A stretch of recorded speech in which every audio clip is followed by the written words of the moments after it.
পরম করুণাময় অসীম দয়ালু আল্লাহর নামে। নাই কোনো উপাস্য আল্লাহ ছাড়া। হযরত মুহাম্মদ মুস্তাফা সাল্লাল্লাহু আলাইহি ওয়াসাল্লাম আল্লাহর প্রেরিত প্রিয় দাস ও পথ প্রদর্শক।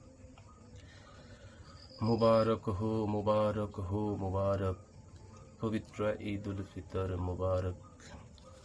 সম্মানিত মুসলিম ভ্রাতা ভগিনীগণ, আজ আসমানি হিজরি 1446 সনের শাওয়াল মাসের চাঁদ দেখা গেছে। মুসলিম রীতি অনুযায়ী আগামীকাল আমাদের মাতৃভূমি বাংলাদেশ সহ বিশ্বের অন্যান্য মুসলিম দেশে পবিত্র ঈদ উল ফিতর অনুষ্ঠিত হবে। পবিত্র ঈদ উল ফিতর উপলক্ষে প্রিয় দেশবাসী সহ সমগ্র বিশ্বমানব মণ্ডলীকে জানাই ইসলামী অভিবাদন। আসসালামু আলাইকুম। আপনার উপর আল্লাহর শান্তি, রহমত, বরকত ও কল্যাণ বর্ষিত হোক। ঈদ মানে খুশি, ঈদ মানে আনন্দ। আর এই পবিত্র খুশির দিনে বিশ্ব মুসলিম সম্প্রদায়ের জন্য আমি নগণ্য ব্যক্তি আবু ইউসুফ মোহাম্মদ সুমন আপনাদের সামনে হাজির হয়েছি সামান্য উপহার নিয়ে। জানি না আমার এই সামান্য উপহার আপনাদের মনে আনন্দ দিতে পারবে কিনা। সকল প্রশংসার মালিক একমাত্র আল্লাহ।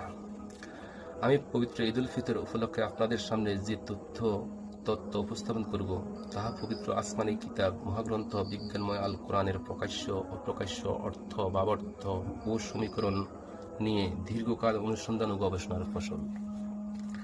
আমার এই শ্রম মহান আল্লাহ রাব্বুল আলামিন কবুল করুন। তাহার নামেই উৎসর্গ আমার এই তত্ত্ব। আল্লাহ সর্বজ্ঞাত ও সর্বত্র সর্বশক্তিমান। তথ্য ও তত্ত্ব। মহান আল্লাহ সর্বপ্রথম কোন বস্তু সৃষ্টি করেছেন এবং সূর্য পৃথিবীর চারিদিকে ঘুরে, তার তত্ত্ব।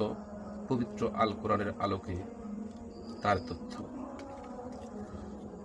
মহান সৃষ্টিকর্তা আল্লাহ এই নিখিল বিশ্ব ব্রহ্মাণ্ড কুল কায়নাত সৃষ্টি করার পূর্বে সর্বপ্রথম যে বস্তুটি সৃষ্টি করলেন তা হলো সময় নির্ধারণী যন্ত্র, অর্থাৎ ঘড়ি। এই ঘড়ির ঘন্টার কাঁটা হলো একটি গ্রহ, অর্থাৎ সূর্য। ঘন্টা দিয়ে সময় নির্ধারণ করে সময়ের আবর্তনে দিন, মাস ও বছর গণনার জন্য যে বস্তু সৃষ্টি করলেন তা হলো চাঁদ। তারপর সময় গণনার সূচনা করলেন। সে সময়ের হিসাব মতো আল্লাহ পাক 6 দিনে আসমান, জমিন, আরশ, কুরসি, লৌহ, কলম এবং আসমান ও জমিনের মধ্যবর্তী সকল বস্তু সৃষ্টি করে তিনি মহান আরশে সমাসীন হলেন। আর এই সময়ের পথ পরিক্রমায় সূর্য নির্দিষ্ট সীমারেখায় স্থির বা উপস্থিত হলে মহাবিশ্বে তথা কিয়ামত তথা মহাপ্রলয় অনুষ্ঠিত হবে। এই মনোরম প্রেমময় ধরিত্রী ধ্বংসের অনুষ্ঠান শেষে সকল বিচারকের শ্রেষ্ঠ বিচারক মহান আল্লাহ প্রত্যেকের কর্মফল ঘোষণা করবেন। আমার আপনার ওই কর্মফল দিবসে শুধু ঈমান আর আমল মুদ্রাস্বরূপ কাজে আসবে, আর কিছুই নয়। মহান আল্লাহ তার সৃষ্টগুলির সময় অনুযায়ী নিজ কার্য সম্পাদন করে থাকেন এবং সার্বিক কার্যক্রম পরিচালনা করে থাকেন। সেই একই ঘড়ির সময়সূচি অনুযায়ী দুনিয়ার জগৎ পরিচালনা করে থাকেন। ব্যবধান শুধু স্থান ও পাত্রভেদের সময়ের পরিবর্তন হয়ে থাকে, যাহা চাক্ষুষমান ব্যক্তিগণের দৃশ্যমান। সময় হল পরিবর্তনশীল একটি প্রক্রিয়া। এবার আমরা জানব আল্লাহর সৃষ্ট ঘড়ি একই সময়ে আসমানে ও জমিনের সময়ের পার্থক্য কতটুকু।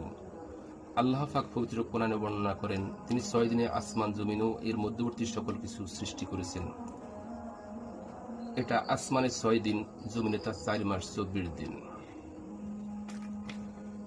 আসমান, জমিন ও এর মধ্যবর্তী সকল বস্তু সৃষ্টি করে আল্লাহ তাআলা তাহার আরশ বহনকারী ফেরেশতা ও তাহার দাপ্তরিক কার্যক্রম পরিচালনা করার জন্য ফেরেশতা জাতি সৃষ্টি করলেন। এবার আমরা জানবো আল্লাহর সৃষ্টিগুলির সময় আসমান ও জমিনের সময়ের পার্থক্য। আসমানে 1 বছর সমান জমিনে 24 বছর, 1 মাস সমান 24 মাস, 1 দিন সমান 24 দিন, 1 ঘন্টা সমান 24 ঘন্টা, 1 মিনিট সমান 24 মিনিট, 1 সেকেন্ড সমান 24 সেকেন্ড। এবার আমরা জানবো আল্লাহর সৃষ্ট ঘড়ির ঘন্টার কাঁটা সূর্য সমগ্র মহাবিশ্বকে একবার প্রদক্ষিণ করতে কত সময় লাগে। সূর্য সমগ্র মহাবিশ্বকে একবার প্রদক্ষিণ করতে সময় লাগে আসমানি সময়ে 1 দিন আর জমিনি সময়ে 24 দিন। সেই হিসাবে সূর্য আমাদের আবাসস্থল পৃথিবীকে প্রদক্ষিণ করতে সময় লাগে আসমানি সময়ে 1 ঘন্টা আর জমিনি সময়ে 1 দিন। ওই ঘড়ির ঘন্টার কাঁটা সূর্য উদয়স্থল থেকে যখন পৃথিবীর উপর দিয়ে অস্তাচলে যায়, তখন পৃথিবীর জমিনে দিবালোক অনুষ্ঠিত হয়। আর যখন অস্তাচল থেকে উদয় চলে যায় তখন পৃথিবীর জমিনে রাত অনুষ্ঠিত হয়। ঘন্টার কাঁটা সূর্যের সময়সূচি অনুযায়ী চন্দ্রমাসের দিন, মাস ও বছর গণনা করা হয়। প্রতি 1 ঘন্টায় সমান 24 ঘন্টা, প্রতি 30 ঘন্টা সমান 1 মাস, প্রতি 360 ঘন্টা সমান 1 বছর। অর্থাৎ চন্দ্রমাস 12 চাঁদে 12 মাস, 12 মাসে 1 বছর, 1 বছর সমান 360 দিন। আমার এই তথ্যের মধ্যে যদি কোনো ত্রুটি থাকে পরে সংশোধন করে নেবেন। পরিশেষে মহাপ্রভুর দরবারে বিনম্র মস্তকে প্রার্থনা জানাই, হে অন্তর জগতের বাদশাহ মহান রাব্বুল আলামিন, এই পৃথিবীর শতকোটি লোকের রোনাজারি আহাজারি আমার দুর্দিনে কোনো কাজে আসবে না যদি তুমি তোমার দয়ার কৃপা দৃষ্টি এই অধমের প্রতি নিক্ষেপ না করো। আমি হাজার লক্ষ কোটি বছর ধরে ইবাদত বন্দিগি করে কোনো লাভ হবে না যদি তুমি তোমার প্রেম সাগরের এক বিন্দু রত্নজল এই অজ্ঞের প্রতি বর্ষণ না করো। আসসালামু আলাইকুম ওয়া রাহমাতুল্লাহ।